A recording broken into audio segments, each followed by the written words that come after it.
Hi there, I'm Diane Callahan, developmental editor and YouTuber quotidian writer. I'm here again with Marie McCue, and who is the co-writer of Unbound Life with Riley Rookhouse, along with Nina of Misfortunes and Viet of Vows, which are set in the same epic fantasy world of Heavenfall. And so we're here to talk nerdy about fantasy books, so our favorite reads from the past and present, and our most beloved and most hated tropes and everything like that. So and I have like this whole stack. I just love the stack. That's what I keep it over on my shelf. Yeah, so I'll start off with this though. So what fantasy books have been most memorable for you in the past few years? Oh gosh. I'm working on Fairy Tale by Stephen King. It just came out.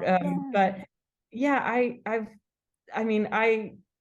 devour everything he writes, but it's so fun when he ventures into more fantasy, just because I think people peg him as a straight up horror writer, but he develops worlds quite well, and like his characters are always jump off the page. So yeah, that's I'm having a lot of fun with that one. Yeah, I think that's so true. With like I think his writing is much more fantastical than it is horror necessarily. Like that's the sense I get anyway. But it's like, yeah, I think of like the Green Mile and things like that have sort of that. Yeah, that, and then I read like something called The Eyes of the Dragon. It was Oh, of course, kind of like, yeah, that's like the fantasy one. fantasy. Yeah, and that was because that one's like in a very traditional high fantasy world. And it was weird because I read it right after reading The Stand, and I didn't realize that like Randall Flagg is in both of them. It's like he's like a recurring like devil character, for those who haven't read it. And I was like, this is so weird. Like this is a totally different universe, and he's in it. Right, yeah. Then yeah, Dark Tower series, obviously very fantasy. But so what is Fairy Tale about? Because I do see it around, but I actually don't know the premise of it. So it's basically he's a high school kid who gets introduced to a portal to another world essentially, and so things go south, we'll say. Yeah, So, yeah. Yeah, see, yeah. it sounds very classic Portal fantasy, because sometimes people say that Portal fantasy is sort of going like out of fashion in a sense, but I think that people always have a hunger for it to some degree. Yeah, for sure. It's I mean, there's an escapist element to it too, which I think is what makes it so fun to read. Yes, absolutely. So yeah, I agree. And yeah, and for me, I read like Piranesi by Susanna Clark. I think that's the one I always think of the past few years. I think that it's just very whimsical and mysterious. I'm not going to call it portal fantasy, but maybe a little bit. But that one's told through like journal entries, which that's a format I really like. I really like epistolary fiction. It has a very strong narrative voice too with the first person. So yeah, I really, really love that one as far as fantasy. And it's much more like, I don't know, it's not like high fantasy. It's just sort of like a touch of fantasy in like our ordinary world. So Yeah, like fantastic realism or yeah. Yeah, I like to call it curio fiction. Like I wrote a piece on Tor. Yeah, like curio, like it's just this one thing that's kind of different and strange in the world. Like that's the stuff I really enjoy. There's something else I read this year is The Midnight Library by Matt Haig, and that one's also kind of the curio fiction style where it's like I don't know if you've heard of the Midnight where Library. it's just like one device really that and then everything else is normal. Exactly. Yeah, it allows you to, right, yeah, and it kind of lets you bend the rules just enough to like tell an awesome story, but everything else doesn't have to be fantasy. So yeah, exactly. It's like a lot lower world building, so I think that's a lower barrier to entry for certain readers. And yeah, like the Midnight Library, the one thing that's different is like the afterlife is you get to see the alternate lives you could have lived, and for her that's like the library and going through different books. So yeah, so I really love that sort of subgenre of fantasy for sure. Although I definitely love the immersive like secondary world stuff too, but I think that tends to be longer series, and I'm such like a standalone book reader that I'm really terrible at finishing series. But I don't know about you, if you prefer standalones or series.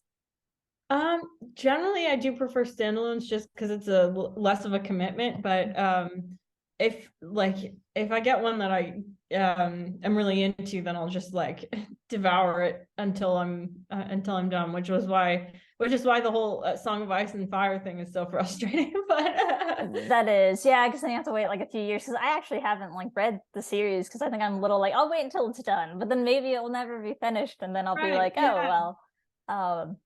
But yeah, like, have there been any series that you finished recently? Series that I finished recently.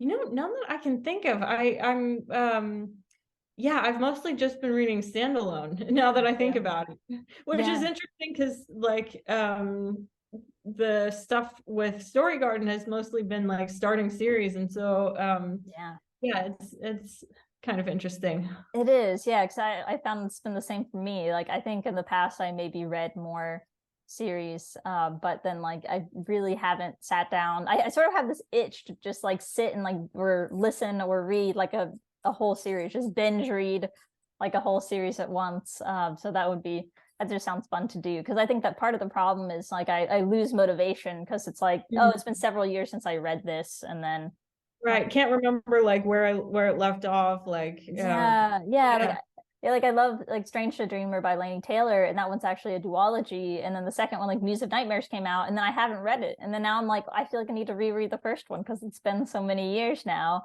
that like if I read the second one, I'll be like, who, what, like so I don't know, that's just rereading stuff. I think a lot of people do that for series, like I'm just gonna reread everything and then I'll go get the next one, and like that's also part of the experience maybe. But yeah, for sure.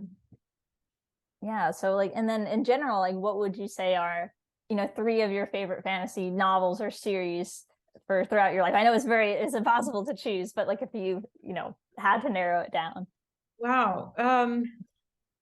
I would say like I mean, I love all fantasy pretty much, but I would say like just in terms of the ones that have had the biggest impact on me as a writer, all of Tamora Pierce's stuff. Like when I was a kid, that was what got me into like worlds with like complicated politics and like extremely detailed magic systems, and like it was just, that was the first time I really got absorbed in a fantasy world. And then she'll have like 3 or 4 series all in the same universe, and it's like endless. It's like it's like a playground.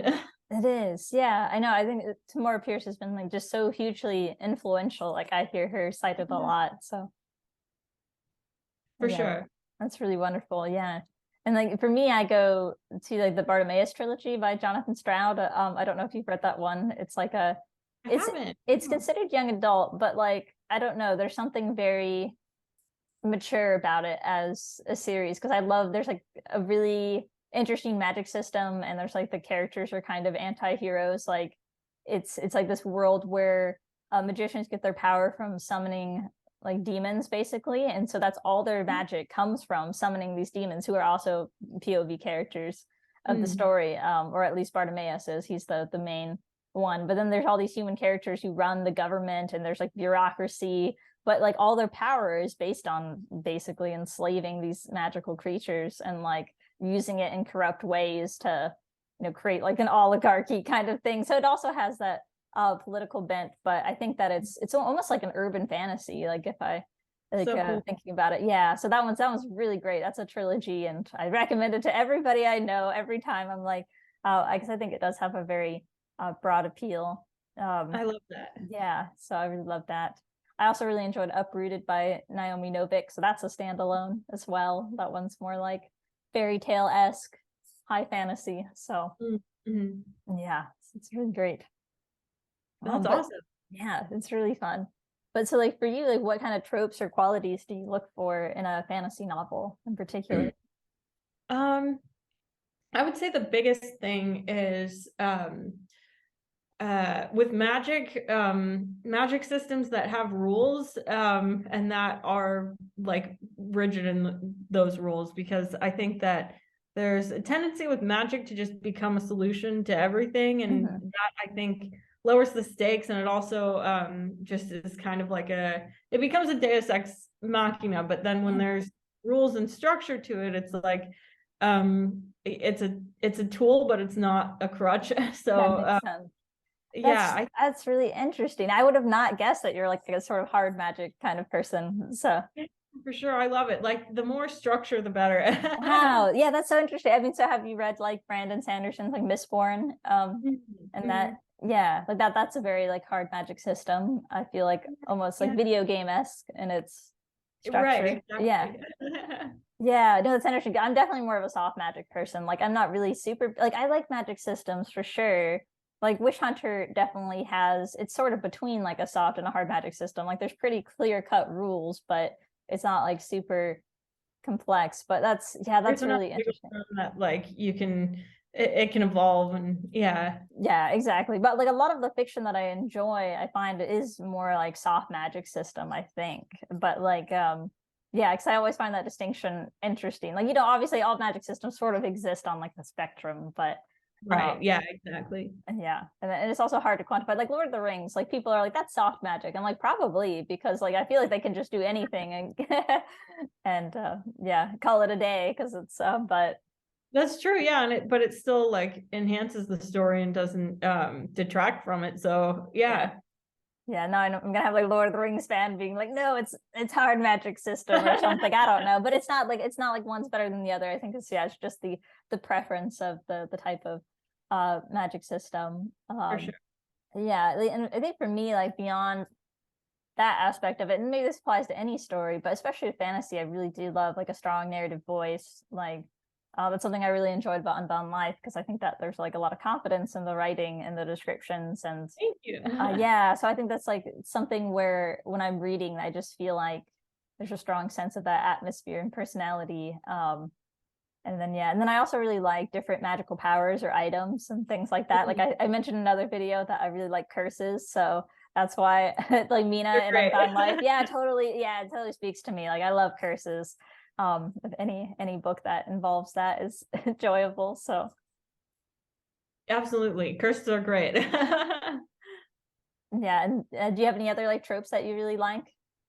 um let me wow. I think I guess like maybe because I read so much Tamora Pierce when I was younger, I think like politics too, like complicated political situations, I think I'm also really drawn to that because it gives a sense of realism to the world, even if it is completely high fantasy. And I think that's why I was so drawn to A Song of Ice and Fire, because it is like it's so deep, the relationships between these different families, and just the details of the wars. And yeah, I would say like it's just something to get lost in. It So is, yeah, and it was inspired by War of the Roses, right? So right, that's yeah. yeah. So I think that there's yeah books that sort of they borrow from the real world and the complexity of those things. So I think it is hard in narrative. It's the sort of urge just to simplify it, especially in terms of politics. But then like yeah, that's not true in real life politics. Like it's not as simple as like we just have a king and that's it. Like there's usually like so Everyone's much. happy, right? Yeah, exactly. There's so much more involved with it. And yeah, like it is very impressive when people can convey that in the narrative in a way that's interesting, because I think that's part of Right, it too. Like a lot of people, they don't do it because politics can be kind of dry or right, boring. But so if you can make it really dramatic and you can show it through the characters, I think that's very engaging. right, yeah. Yeah, so like what sorts of things will make you throw a fantasy book across the room? Like what sort of things do you absolutely hate to read about? I guess like um I would say like in general, I'm not a fan of the chosen one trope. I think it's just like I prefer reading stories about like normal people who are just end up in bad situations and have to use their natural born strengths to get out of them. But other than that, I can't think of any off the top of my head. I guess that's the big one. Yeah. Yeah, and I haven't really come across like too much chosen one fiction, I think because it's fallen out of favor in the market at least. Right. But I actually think I do kind of like it. Like when I think about it, I'm like, maybe I do like the chosen one trope. Like I think it is, it's how it's executed. And I think that it's because you don't want somebody to be so overpowered and they didn't really earn it. Like Right. that they're like, oh, Yeah. they just get all this stuff without actually doing anything. Yeah, Um, exactly. yeah, so I think that's maybe why like modern readers are sort of like moving towards the like the hard work path of getting magical abilities. But yeah, no, that makes sense. And yeah, for me, I think I'm like not usually a fan of books with traditional fantasy creatures like orcs or elves or dragons, but Jordan has begun to convert me because I think like he really likes that type of fantasy. Partially because of like Dungeons and Dragons inspiration, which I know a lot of people have been inspired by that. And we have a lot of books, like upcoming books about dragons. So I think that that's sort of making me more interested in that realm of fantasy, of the more traditional fantasy creatures, especially all the dragons. Although yeah, I did like Seraphina, I think Rachel Hartman, and that was like a dragon novel. But I haven't read like that many dragon novels, to be honest. So maybe I haven't given it a fair shake to go for it. But yeah, so and then so if you could write like any fantasy author, living or dead, like, so who would it be? Oh wow. Yeah, I guess George R. R. Martin, just because I know we talked about this in the POV video, but he just is a master at distinguishing so many different characters, and not just like juggling the different stories, but also giving them each a very distinctive flavor. And so I think yeah, especially with this upcoming cast-off series, I would say yeah, that would be so cool if that just came naturally to me. Yes, yeah, and that is difficult to like yeah, like to really embody so many different characters. That is like a particular skill, but I think that through practice too, that's incredibly helpful. And I think like you've gotten to know so many different characters that you've had so much practice now writing like 20 different POVs pretty much. That's true. Yes, that'd be really great. That's awesome. But yeah, and I get this question asked of me a lot where they're like, yeah, what author would you want to write like? And for me, I'm like, oh no, like or like which book would you like to have written? And then like for me, I always say like George Orwell's 1984, which is right here on my shelf in prominence, because I think it's just such an influential novel and I really love the prose. So part of me is like, oh, like writing a fantasy novel like in the style of George Orwell, that might be very interesting. So cool. Yeah, like something like, and he also has a very political angle, obviously, to his work. So, like a fantasy political novel, that would be a very fitting style for it. So interesting. I love that idea. Yes, it's super fun. And so my last question is about what are a few fantasy books on your to read list that you're eager to get to soon? Oh, there's one. It's kind of my dad has mentioned it from time to time. It's I guess like science fantasy, not strict fantasy. It's the Merchant Princes series by Charles Stross, and yeah, it's like sort of parallel universes and alternate universes, and that's always been something that I've been curious about, and also something that I want to write at some point. And so yeah, I think since I love his like harder science fiction stuff, I'm super curious to see how he incorporates more fantasy elements. Oh, that's super interesting. Yeah, I really like science fantasy as a genre too. Like I think that's I don't know, that's just really cool. Like but how many books are in the series? Do you know? Oh gosh, a whole bunch, I think. Yes, it's a long one. Yeah, so yeah, there's your next series to get through. Since you're like, oh, I need to, I get to more series. There it is. New Year's resolution 2023. Yes, read this series. Yeah, that's awesome. Yeah, I think it's also for me, like when I have books on my to read list, like I'm like, oh, I should read that. And then I read it like 10 years later. So right, like yeah, but I've had like the Golem and the Djinn or Genie. Yeah, the Golem and the Genie by Helene Wecker. I've had that on my to read list forever. So I've really been wanting to read that one. And because I just always heard fantastic things about it. Like I don't think I barely like know what the book's about, but I kind of like going into the book without knowing too much. So right, yeah, I definitely like I feel like I'm like, okay, I need to read this one, and then that can be like one of my sort of high fantasy novels of the year, since I read a lot across genres. But I try to read like a little bit of every single genre for everything and not too much of one or another. So right, yeah.